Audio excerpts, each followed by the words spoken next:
Bismillahirrahmanirrahim. Alhamdulillahil karimil wadud, al-wahidil wujud, ilaihil matlubu wal maqsud. Ashhadu an la ilaha illallah wahdahu la syarika lahul ma'bud, wa ashhadu anna sayyidana Muhammadan abduhu wa rasuluhul hamidul mahmud. Allahumma salli wa sallim wa barik ala al-muttasibi bil karami wal jud, Sayyidina wa maulana Muhammadin sahibil maqamil mahmud, wa ala alihi wa sahbihi wa zurriyatihi wa adba'ihi ila yaumil khulud, amma ba'du. Yang kita hormati dan kita cintai para habaib dan para alim ulama, guru-guru agama, para muhibbin, hadirin, hadirat, rahimakumullah. Alhamdulillah, puji syukur selalu kita haturkan kehadirat Allah subhanahu wa ta'ala, yang mana telah mengumpulkan kita di tempat yang penuh berkah dan rahmat ini untuk berzikir, bersalawat, dan menerima limpahan ilmu dari Allah subhanahu wa ta'ala, yang mudah-mudahan ilmu yang dilimpahkan Allah kepada kita itu diberi taufik untuk mengamalkannya. Amin ya rabbal alamin. Salawat dan salam kita haturkan kepada junjungan kita Nabi besar Muhammad sallallahu alaihi wasallam, dan kepada seluruh keluarga, sahabat, zuriat beliau, dan para pengikut sampai hari kiamat nanti.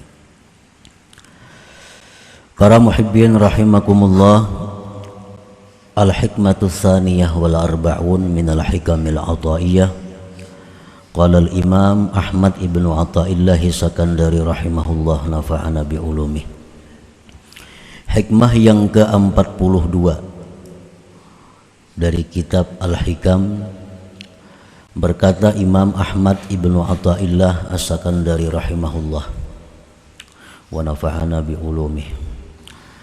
La tarhal min kaunin ila kaunin patakuna kahimarir raha, yasiru wal makanul ladzi irtahala ilaih huwa alladzi irtahala minhu, walakin irhal minal akwan ilal mukawwin wa anna ila rabbikal muntaha. Wanzur ila qawli Rasulillah sallallahu alaihi wasallam, faman kanat hijratuhu ila Allah wa rasulih fa hijratuhu ila Allah wa rasulih, wa man kanat hijratuhu ila dunya yusibuha aw imraati yankihuha fa hijratuhu ila ma hajara ilaih. Fafham qawlahu alaihi salatu wassalam wa ta'ammal hadzal amra in kunta dza fahmin. Yang artinya, janganlah kamu berangkat dari satu makhluk kepada makhluk yang lain. Apabila engkau berangkat dari satu makhluk kepada makhluk yang lain, maka engkau seperti himar, keledai yang menggiling gandum.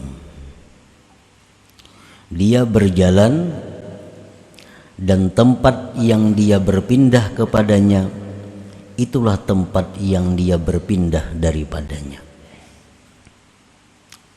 Tetapi berangkatlah engkau daripada makhluk kepada yang menciptakan makhluk itu, dan bahwa kepada Tuhan engkau kesudahan.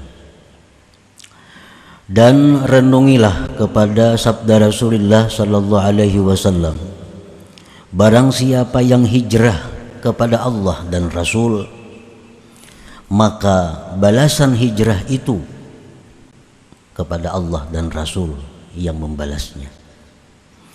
Dan barang siapa yang hijrah seseorang itu kepada dunia, yang dia dapatkan dunia itu, atau hijrahnya dia kepada perempuan yang dia nikahi itu perempuan, maka balasan hijrahnya kepada sesuatu yang dia hijrah kepadanya.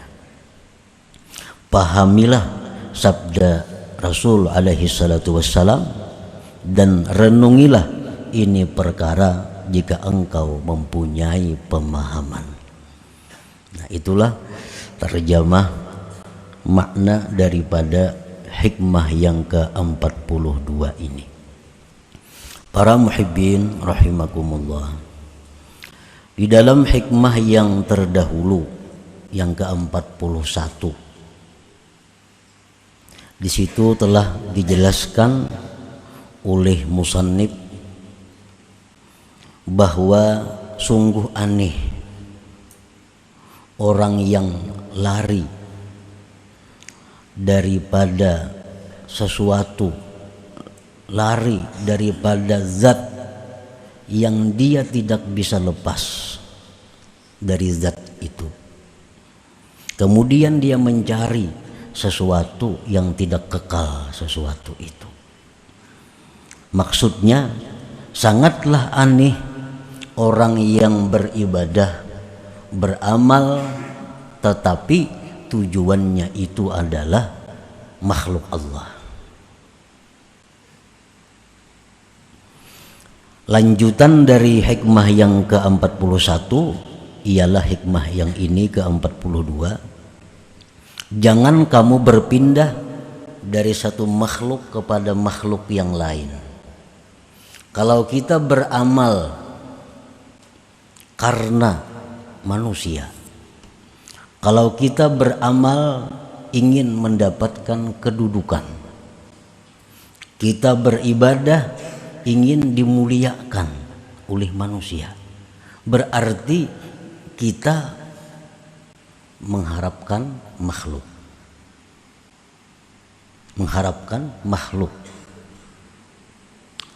Nah, selanjutnya kalau kita beribadah kepada Allah mengharapkan surga, kita beribadah kepada Allah mengharapkan kelapangan di akhirat, kita beribadah mengharapkan dapat gedung, fasilitas-fasilitas yang luar biasa di surga. Padahal surga itu pun makhluk Allah juga. Nah, jadi jangan kita berpindah dari satu makhluk kepada makhluk yang lain. Kalau kita beribadah untuk mencari kedudukan itu makhluk. Kalau kita beribadah karena mengharapkan surga pun makhluk.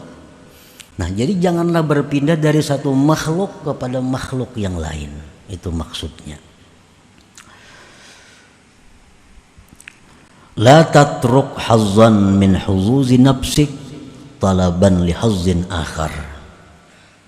Jangan kamu tinggalkan bagian dari bagian diri engkau untuk mencari bagian yang lain. Nah, artinya jangan kita sudah merasa puas bahwa kita sudah kawa beribadah itu bukan karena manusia. Sekarang kita beribadah sudah mengharapkan surga. Jangan merasa puas demikian, karena itu masih belum pas. Karena sama-sama makhluk.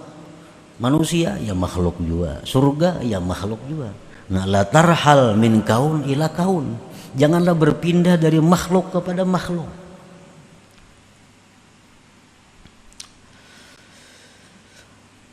Dicontohkan oleh beliau, kaman zahada fid dunya wan qata'a ila Allah yatlubu bidzalik rahata badanihi wa iqbalad dunya alaihi.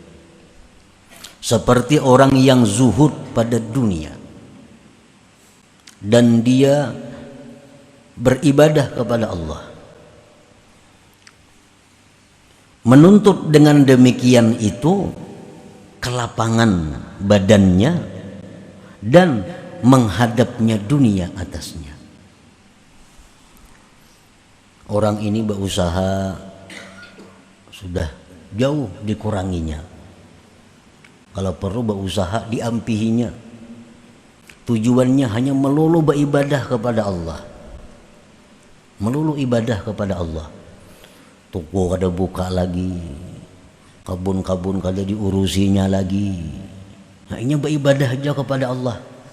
Tapi tujuannya beribadah kepada Allah itu adalah agar dunia itu datang sendiri kepadanya. Agar dunia itu datang sendiri kepadanya. Karena Rasulullah sallallahu alaihi wasallam bersabda, "Man inqata'a ilallah kafahu kullu mu'nah wa razaqahu min haitsu la yahtasib." Barang siapa yang berputus kepada Allah, kada mengurusi lagi dunia, ini hanya khusus beribadah kepada Allah. Allah jamin kehidupannya, Allah cukupi segala kebutuhannya, Allah beri rezeki tanpa diduga-duga. Dalam riwayat lain, dunia akan datang menyerah kepadanya. Nah, jadi inya nih sengaja ampih berusaha hendak beribadah aja kepada Allah, kada tahu urusan lagi dengan usaha-usahanya.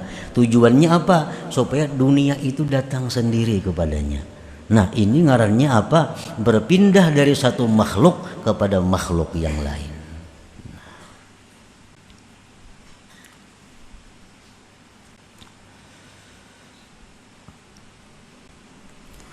Wa kaman amila bi ta'atillahi ta'ala wa talaba bihal karamat awil hura wal qusura fil jannah. Seperti orang yang beramal taat kepada Allah dan dia menuntut dengannya itu taat karamat, beribadah kepada Allah, tapi tujuannya apa? Supaya diberi Allah karamat, atau tujuannya mendapatkan bidadari di surga, atau tujuannya mendapatkan gedung-gedung di surga. Nah, bila beribadah kita seperti demikian tujuannya, maka ibadah kita tujuannya adalah kepada makhluk. Tujuan ibadah kita kepada makhluk. Walakin i'mal bi ta'atillah adaan li haqqillahi ta'ala wa talaban li ridha. Tetapi hendaklah engkau beramal itu dengan taat kepada Allah tadi, menunaikan hak Allah subhanahu wa ta'ala dan menuntut keridhaannya. Nah, itu mestinya yang kita harapkan dari ibadah kita. Kita sembahyang, kita puasa, kita bersedekah, kita menuntut ilmu, kita berzikir, itu menunaikan hak Allah dan mencari keridhaan Allah. Nah, itu nang dituntut, itu nang bujur. Wa illa, jika tidak demikian, kita beribadah kepada Allah agar kita selamat dari neraka, kita beribadah kepada Allah agar mati masuk surga, fa antakal himar, engkau seperti himar.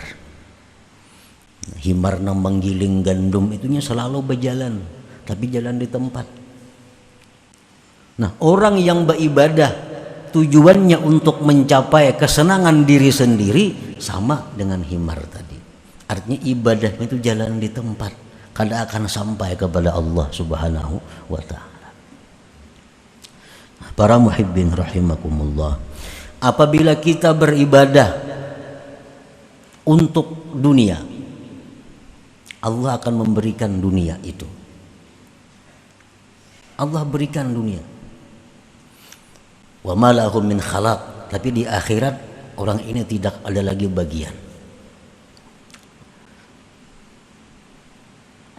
Makanya kita melihat ada orang-orang yang mengamalkan ini untuk kekayaan, akhirnya dia kaya. Orang yang melampahkan ini untuk jagau, akhirnya jadi orang jagau. Orang melampahkan ini supaya orang ketujuh lawan inya, akhirnya orang ketujuh lawan inya. Nah, apa yang kita niatkan dengan amal itu Allah beri. Orang yang beribadah kepada Allah untuk selamat neraka, orang yang beribadah kepada Allah agar dia masuk surga, Allah berikan. ia mati selamat dari neraka dan masuk surga. Orang yang beribadah kepada Allah dengan tujuan mencapai keridaan Allah, Allah berikan pula keridaan Allah ini. Nah, jadi selaku manusia kita dituntut bahwa apabila beribadah kepada Allah itu jangan seperti nomor 1, jangan seperti nomor 2, seperti nomor 3. Ini yang dituntut. Beribadah itu menunaikan hak Allah dan mencari keridaan Allah. Para muhibbin rahimakumullah, faman kanat hijratuhu minal lagwi wal lahwi wal la'ib ilal ibadati wat ta'ah wa minal jahli ilal ilm qasidan bihijratihil wusula ila ridhaillah wa rasulih fahijratuhu musilatun ila ridhahuma. Barang siapa yang hijrah ini artinya berpindah dari yang sia-sia, berpindah daripada permainan-permainan, berpindah dari urusan-urusan dunia, berpindah kepada ibadah dan taat, berpindah dari jahil kebodohan kepada ilmu. Tujuan dengan berpindahnya itu adalah sampai kepada keridaan Allah dan Rasul, maka berpindahnya itu menyampaikan kepada ridha Allah dan Rasul. Bila kita nih beribadah, tujuan kita supaya Allah ridha, Allah ridha kepada kita. Tujuan kita beribadah supaya kita ini dicintai Allah, Allah cinta kepada kita. Wa man kanat hijratuhu min dzalik ila dzalik qasidan ghaira dzalik faqad khaba qasduhu mas'ah wa ghayatu hijratihi ma hajara ilaih. Barang siapa yang pindah dari urusan dunia kepada perkara ibadah, tujuannya tidak mencapai ridha Allah, maka sungguh rugi tujuannya dan rugilah usaha perjalanannya itu. Dan kesudahan pindahnya itu adalah sesuatu yang dia pindah kepadanya. Nah, para muhibbin rahimakumullah, di zaman Rasulullah SAW itu ada masa di mana diwajibkan orang muslim mukmin yang di kota Mekah itu hijrah ke Madinah. Ada masanya waktu itu. Lalu sahabat-sahabat ini ada yang hijrah ke Madinah itu semata-mata karena Allah, karena mencapai keridhaan Allah, seperti Abu Bakar Siddiq radhiyallahu anhu, seperti Sayyidina Umar, Sayyidina Ali, Sayyidina Utsman. Ini orang-orang yang hijrah ke Madinah untuk mencari keridhaan Allah dan Rasul. Apa yang mereka dapatkan? Radhiyallahu anhum, Allah ridha kepada mereka. Nah, ada di antara sahabat Nabi yang di Mekah ini, dia hijrah ke Madinah karena dia melihat di Madinah itu ada peluang bisnis yang bagus. Wah, ini orang pengen rame hijrah ke sana, aku baik hijrah sambil berusaha. Hijrah ke Madinah, membuka usaha di Madinah, kaya, sugih. Sugih itulah balasannya. Habis sampai di situ. Ada di antara sahabat Nabi ini yang hijrah ke Madinah karena tunangan hijrah. Ini tunangan hijrah ke Madinah.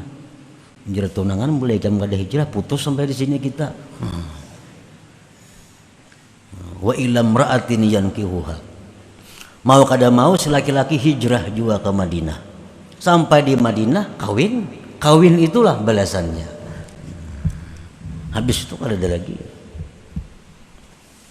Hijratuhu ila ma hajara ilaih. Jadi ibadah yang kita lakukan untuk apa kita dapatkan tergantung tujuan kita.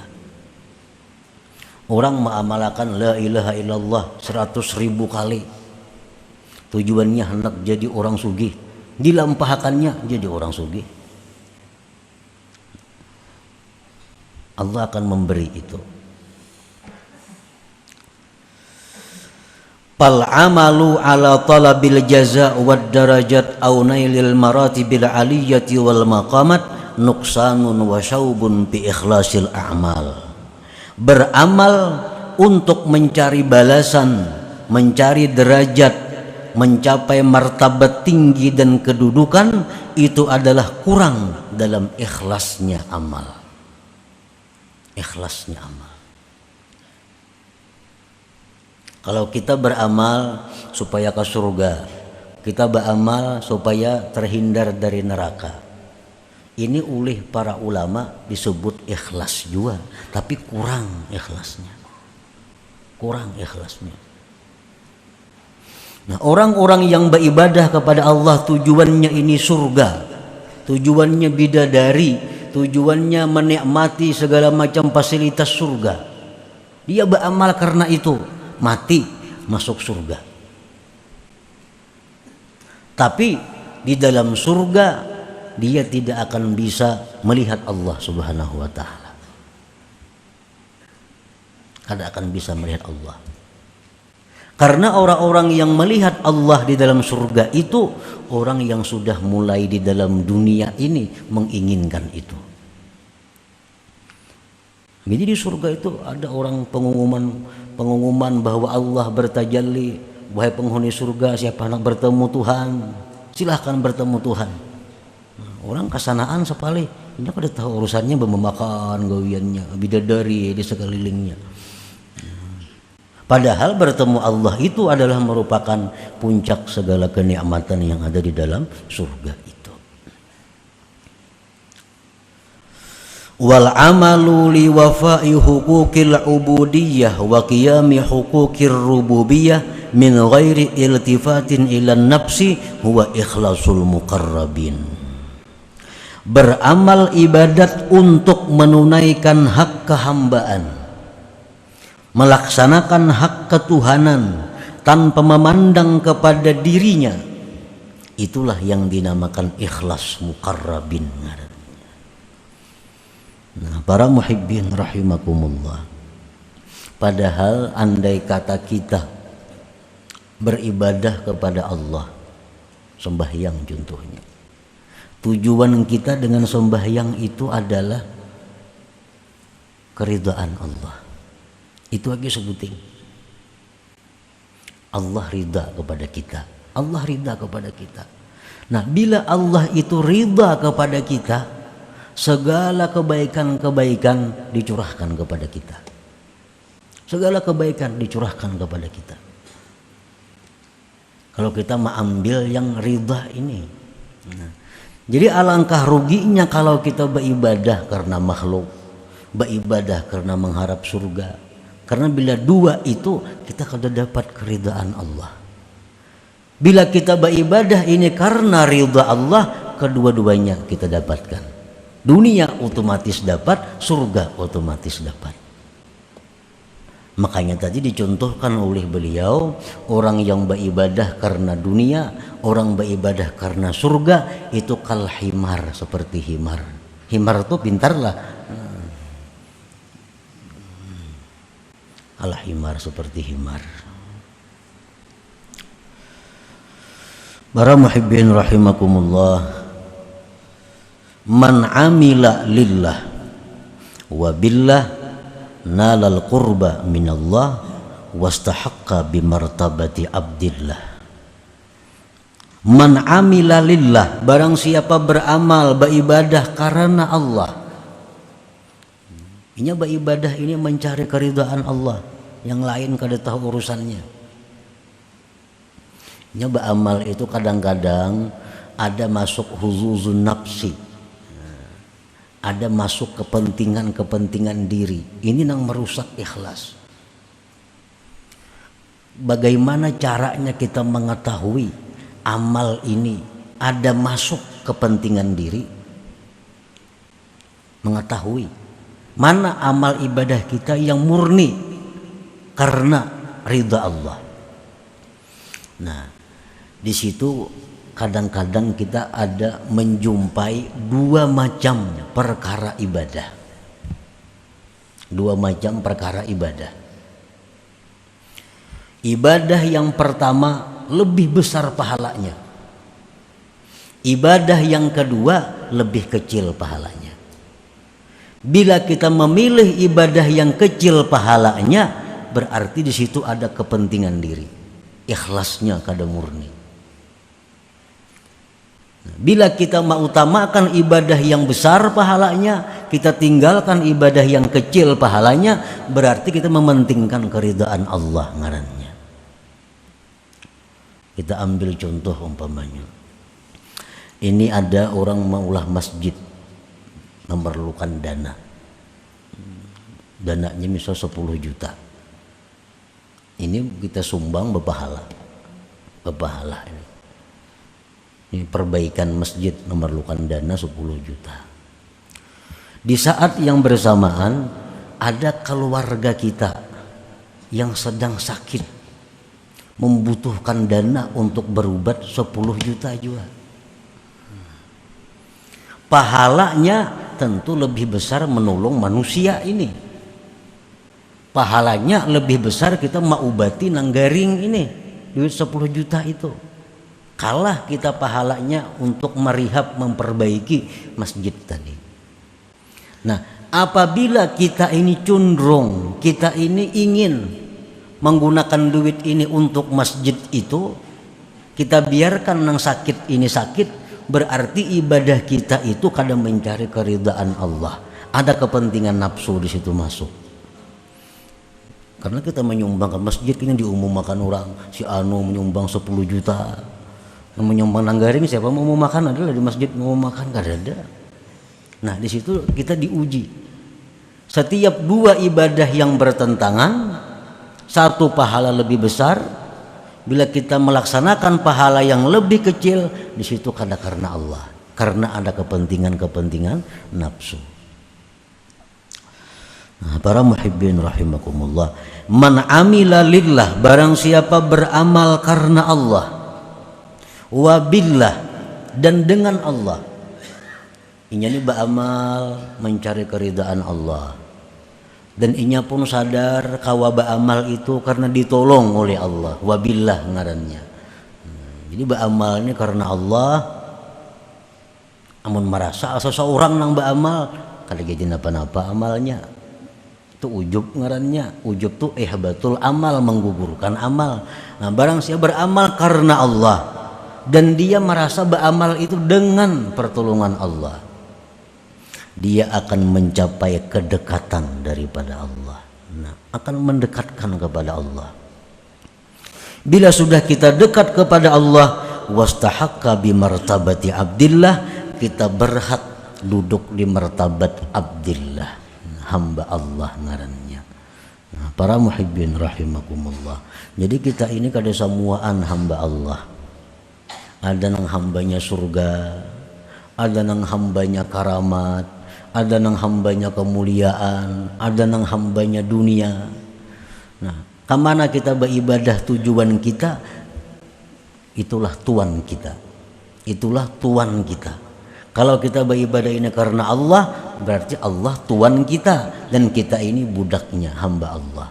Nah, kedudukan Abdullah, kedudukan hamba Allah itu merupakan kedudukan yang paling tinggi di antara segala kedudukan. Para muhibbin rahimakumullah. Jadi kesimpulannya bahwa setiap kali kita melakukan ibadah, maka tujuan kita dengan ibadah itu hanya satu, ialah keridhaan Allah. Bila demikian, seluruh yang kita butuhkan, seluruh apa yang kita perlukan akan dicukupi oleh Allah Subhanahu wa taala. Kita hendak bersedekah, sudah tujuannya mencari keridhaan Allah. Hendak sembahyang, mencari keridhaan Allah. Hendak membaca Quran, cari keridhaan Allah. Segala ibadah yang kita lakukan li talabi mardatillah, untuk menuntut keridhaan Allah Subhanahu wa taala. Bila demikian otomatis sudah ke surga matinya. Otomatis sudah dunianya akan bahagia. Orang yang diridai Allah. Nah, selanjutnya hikmah yang ke-43. Ila hadratin Nabi sallallahu alaihi wasallam al-Fatihah. A'udzubillahi minasyaitonir rajim. Bismillahirrahmanirrahim. إياك نعبد وإياك نستعين مستقيم صراط الذين غير المغضوب عليهم ولا الضالين آمين. يا الله بها يا الله بها يا الله بحسن الخاتمة يا الله بها يا الله بها يا الله بحسن الخاتمة يا الله بها يا الله بها يا الله بحسن الخاتمة يا أيها الرجل منه شفاعة صلوا عليه وسلموا تسليما اللهم صل وسلم وبارك عليه